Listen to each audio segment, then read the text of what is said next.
In a small town in Oregon, surrounded by tall trees and quiet roads, life moved slowly. There were no traffic lights, no crowds, just a few streets, a post office, and people who knew each other by name. In this quiet place lived two very different men. One was Mr. Chen. He was an immigrant who had spent over 30 years running a small repair shop. He didn't talk much. In fact, many people had never heard him raise his voice. But his hands could fix anything. Engines, wires, broken machines, he understood them all. People trusted him not because of what he said, but because of what he could do. The other man was Jack. Jack was loud. He worked at the lumber mill, strong and fast, but always angry.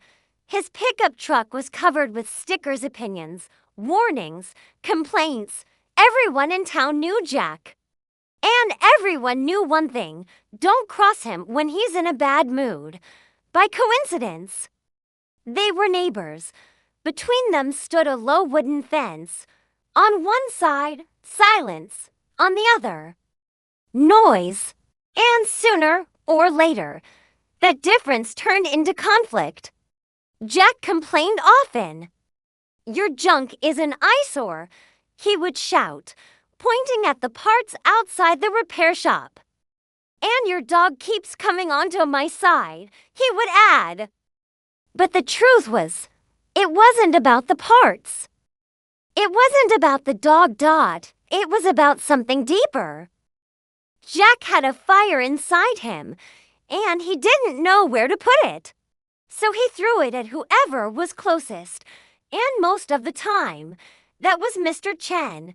Every argument followed the same pattern. Jack would shout, his voice loud, sharp, filled with frustration. Mr. Chen would stand there quietly, watching, listening, not reacting. That made Jack even angrier. "Say something," Jack would yell. "Are you mute or something?" Mr. Chen would nod slightly. And sometimes he would say just one sentence: "Are you done? If you're done, I'll fix your car." That calmness, it drove Jack crazy, because no matter how loud he got, he couldn't shake Mr. Chen. One night, things went too far. Jack had been drinking. The fire inside him burned hotter than ever. He stormed over to the repair shop and started shouting again. Mr. Chen turned and walked away, as usual, but this time Jack followed him. He grabbed his shoulder. "What's wrong with you?" Jack shouted. "You think you're better than me?" Mr. Chen stopped. He turned slowly and looked at Jack, not with anger, not with fear, but with something else. Something calm, something steady. "I'm not better than you," Mr. Chen said quietly. Jack scoffed. "Then what?" Mr. Chen paused. Then he said something Jack would never forget. "I'm more tired than you." Jack blinked. "Tired of what?" Mr. Chen looked at him gently. "Tired of that fire inside you," he said. "It burns you, and it spills onto me. For the first time, Jack had nothing to say. He let go. That night, he didn't go home. He walked to the river, sat under a bridge, and watched the water flow. For hours, something about those words stayed with him. Tired of that fire. In the days that followed, Jack didn't argue, but the fire didn't disappear. It just became quieter. A few days later, his truck broke down. He had no choice. He went to Mr. Chen's shop. This time, he didn't come to fight. He came to fix something. Mr. Chen lifted the hood and began working. Silently, Jack stood beside him, awkward, uncomfortable. Then suddenly, he asked, "How do you do it?" Mr. Chen didn't look up. "Do what?" "Not lose your temper." Mr. Chen wiped his hands slowly. If losing my temper worked, he said, I would do it. Jack frowned. So it doesn't build up inside you, mister. Chen paused. Then he tapped his chest. There's a hole here, he said. From a long time ago, Jack looked confused. Mer. Chen continued. When the fire comes, I throw it into that hole. Jack didn't fully understand, but something about it made sense.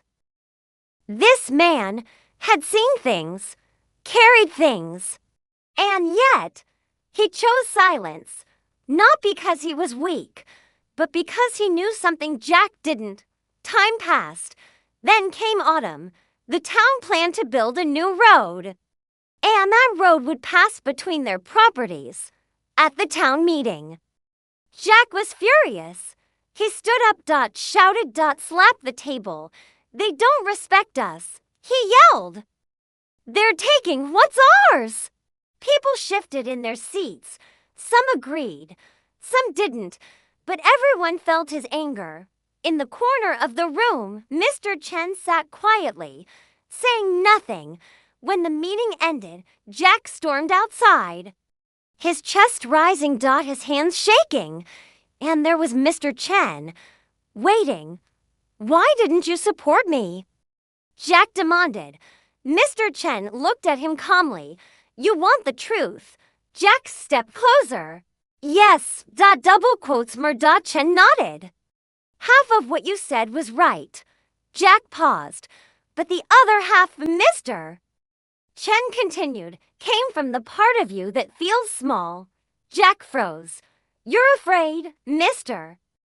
Chen said softly. Afraid your house will lose value. Afraid you'll lose your place. Jack opened his mouth, but no words came out. Chen looked at him. No one can take your place, he said, except you. Those words hit harder than any argument. That night, Jack didn't shout. He didn't drink. He sat quietly outside his house, looking at the street he had lived on for 20 years. For the first time, he really saw it. The trees, the quiet, the space he had spent years living there without noticing it. The next meeting came. This time Jack didn't yell. He listened, he spoke. Calmly, he explained his concerns, and something surprising happened. People listened back. The plan was adjusted. Not perfect, but fair. When Jack walked out, his hands were steady. His heart was calm. Mr. Chen stood outside again. You did well, he said. Jack laughed softly. I used to think silence meant losing. Mr. Chen tilted his head. And now, Jack smiled. Now I think silence lets you think. Mr. Chen said nothing. He just patted Jack's shoulder and walked away. Spring came, and something new appeared. A row of sunflowers, right along Jack's yard, facing Mr. Chen's shop, bright, tall, alive. When someone asked why he planted them, Jack shrugged. No reason, he said.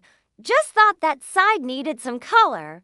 People noticed the change. Jack was still strong, still worked hard. But he was different, calmer, kinder, quieter. Some people said Mr. Chen fixed him. But Jack would shake his head. He didn't fix me, he said. He just showed me something. The fire wasn't my strength. It was my problem. And now, I know where to put it. And down that quiet street, between a repair shop and a line of sunflowers, there was still a fence. But no one cared about it anymore, because the real wall had already come down.